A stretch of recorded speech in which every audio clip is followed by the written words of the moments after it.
পবিত্র ঈদ উল ফিতর সোমবার নাকি মঙ্গলবার উদযাপিত হবে তা জানা যাবে আগামীকাল রোববার সন্ধ্যায়। ঈদ উল ফিতরের তারিখ নির্ধারণে রোববার সন্ধ্যায় সভায় বসবে জাতীয় চাঁদ দেখা কমিটি। বায়তুল মোকাররম জাতীয় মসজিদে ইসলামিক ফাউন্ডেশনের সভাকক্ষে রোববার সন্ধ্যায় 6:30টায় এ সভা হবে।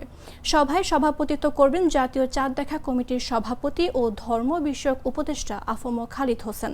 শনিবার ইসলামিক ফাউন্ডেশনের এক সংবাদ বিজ্ঞপ্তিতে এ তথ্য জানানো হয়। সভায় 1446 হিজরি সনের শাওয়াল মাসের চাঁদ দেখার সংবাদ পর্যালোচনা করে ঈদ উল ফিতর উদযাপনের তারিখ নির্ধারণ করা হবে। এক মাস রমজানের রোজা শেষে শাওয়াল মাসের 1 তারিখে মুসলমানদের সবচেয়ে বড় ধর্মীয় উৎসব ঈদ উল ফিতর উদযাপিত হয়।